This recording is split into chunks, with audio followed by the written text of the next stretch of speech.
The Reserve Bank delivered another interest rate hike this afternoon at 25 basis points. It's not as bad as it could have been, but on the back of 7 prior hikes, it's just adding to the woes of indebted South Africans. Add to this, the bank has had to once more revise our growth prospects down to just 0.3% for this year. And that, of course, due largely to the crippling impact of intense load shedding. It's a really grim picture that we have before us. And I'm joined now by Dr. Iraj Abedian, Chief Economist at Pan-African Capital Holdings. Iraj, thank you so much for joining us. You know, we've spoken a lot over the years. Is this the worst it's ever been? I think, Sally, truth to be told, is the worst that has been in terms of the expectations and disappointments within not the society, but importantly, or as importantly, in the business community.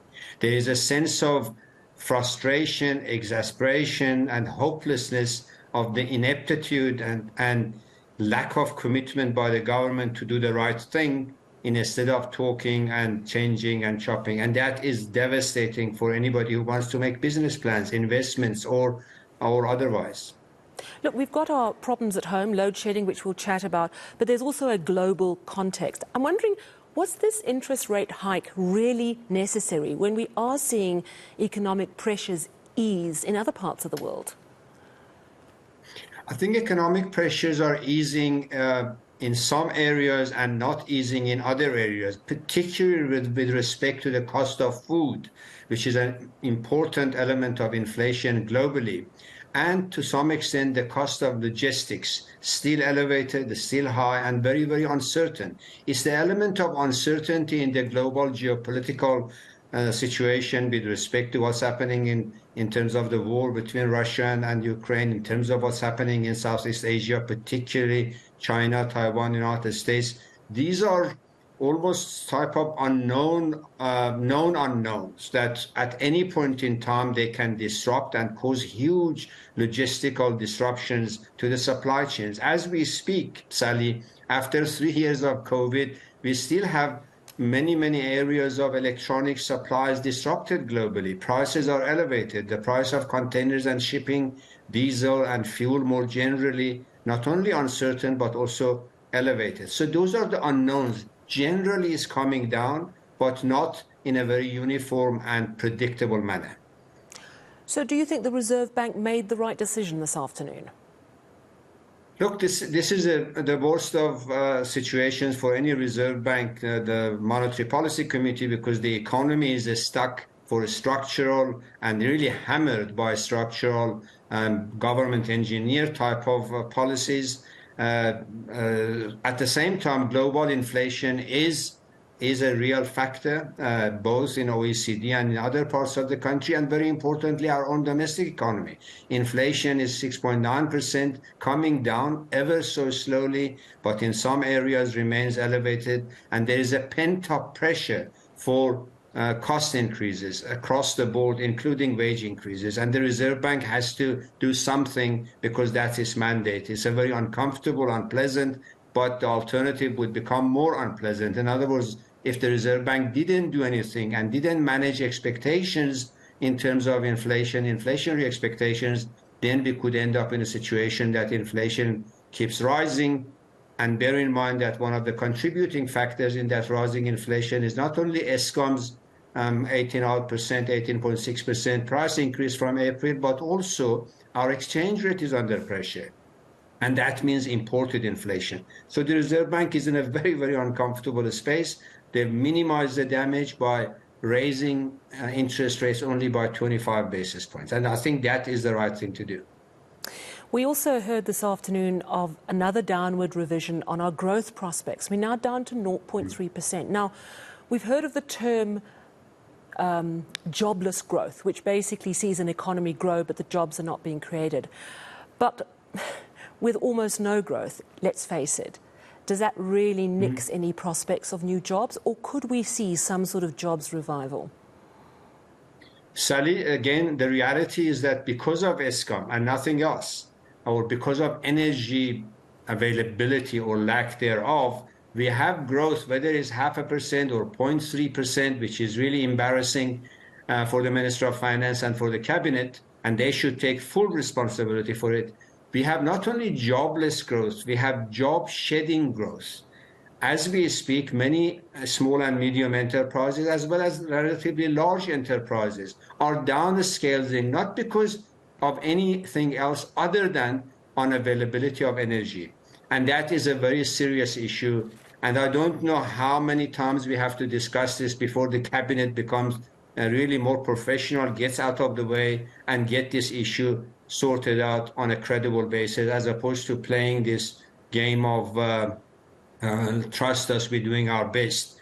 We don't want them to do their best. They must get out of the way and let a bunch of professionals. We have the technology, we have the facility and capability, but politics of the cabinet is in the way of getting our national energy sorted. Give me some examples of how they're getting in the way. Well, they haven't, 10 years, they haven't come up with a plan. Look at the Minister of Energy. Okay, Minister of State Enterprises is muted, but Minister of Energy, who is very vocal, one day he says, give me 6 to 18 months, I'll sort out the problem. The following day he comes and says, no, we need power gas ship from Turkey for 20 years. Then he comes and says, no, maybe we should do it 10 years, and even that will be expensive. All of that is very confusing. If you want to do business planning, if you want to expand your investments or consider new enterprises or maintain your current level, this is exactly what you don't want to hear, that the minister doesn't know what he's talking about himself, the cabinet doesn't back him, and ESCOM disagrees with the president, who comes and says, well, you have financial crisis, you can't pay for diesel to keep the lights on, but don't increase your prices. And that is, by the way, illegal, but the president doesn't apply his mind to it. This is a very, very unfortunate and unnecessarily complex and complicating situation for doing business in the country. And that means job losses, that means uncertainty of existing jobs, never mind creating new jobs. One of the areas that we've seen a massive impact, I mean, it is having an impact everywhere, but agriculture is one of our mainstays. We've heard about chickens having to be slaughtered because of load shedding. We've heard about thousands of litres of milk having to be dumped because it was rotting. We've heard that it's more expensive to produce chicken and you don't recoup. In fact, you're operating at a loss. This is extremely troubling.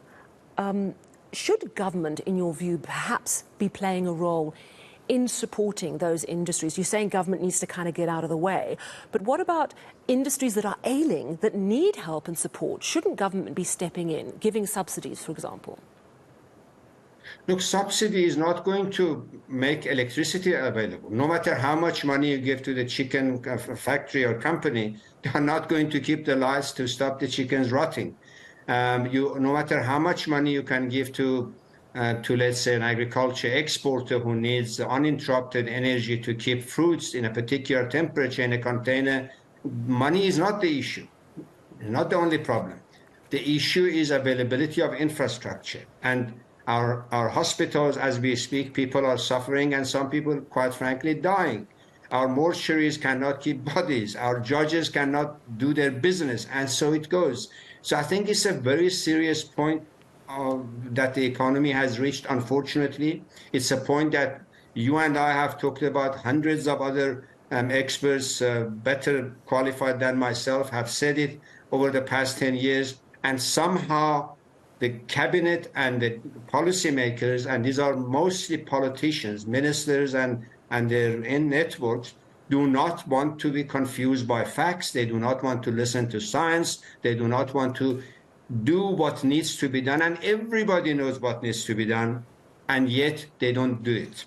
Instead, they politic around it. And the economy has reached to a point of really, for the first time in 30 years that I've been involved, this is the worst prospects that the South African economy has ever faced because of this indecision and contradictions and lack of professional implementation of what needs to be done. And that is a very serious situation we face.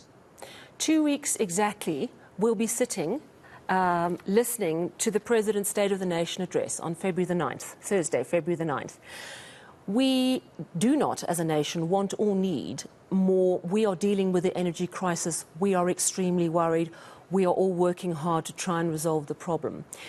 What would you like to hear the President say specifically about the energy crisis in 2 weeks' time? I think with the greatest respect to the President, he has lost a great deal of credibility personally and professionally, not only as a politician, but also as a businessman. Remember, his prime credential is that he knows business, and we were hoping that he would do it in a business way. What I would like to see in a State of Nation is to come and say, we as a government, and I as a president and deputy president prior to that, I have failed to put in place what I knew had to be done. Therefore, I have decided to invoke the constitutional powers that is invested in me as a president to get myself and the politicians out of the way, appoint a group of professionals to turn the situation around and invoke emergency acts in order to no existing law should get in their way, and no politician should ever get in their way, and let them come up with a turnaround and brief the nation every week, the same way that we were tackling COVID. That group should be empowered to brief the nation every Sunday night. This is what we're going to do. This is how long it will take. And the citizens can begin to see that politics is not dealing, professionals are dealing with technical issues, with logistic issues, with finance issues, with the supply chains issues of ESCOM within the ambit of the law. Promises, the days of promises, the years of promises has long gone, and the economy has to be really entrusted to a different set of hands who know what there needs to be done and take the nation to their confidence in a transparent and accountable way. As we've been discussing, the picture is extremely grim. You're saying it's some of the worst things you've seen in 30 years economically, in terms of what we're facing as a country economically. However, are there glimmers of hope? And I'm asking this because certainly for anyone in the solar panel business, it's boom time. We're seeing some very interesting and encouraging schemes and plans coming out of Cape Town and setting a precedent in a way. They've managed to get Treasury to exempt them from a specific aspect of the bidding process, which if they hadn't been exempted would have meant they had to evaluate every single customer who wants to sell power back to them.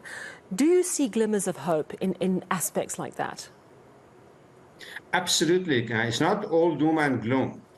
The glimmer of hope, which is not glimmer, it's more than glimmer, is that the technology is available, the expertise are available in the country, and the commitment by the business and the broader society is there to take the situation to a much better space. But then things have to be done with a different space. We cannot talk about things that we are doing our best, we are coordinating. All of that language must be changed too.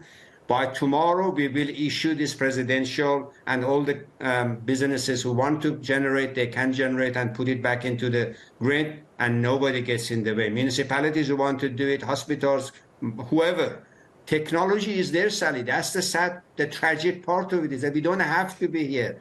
There is technology globally and locally, and pockets of the country are using it very successfully. But these red tape and these politicking and ideological games that politicians and ministers play, they need to shed them in a very, very urgent and critical way. Right. Shed the politicking, not the power. The electrical That's right, power. absolutely. Yeah. Well, they say out of every crisis comes opportunity. Let's hope we are able to capitalize on it. Thank you so much for chatting to us this evening, Dr. Iraj Abedian, Chief Economist at Pan African Capital Holdings.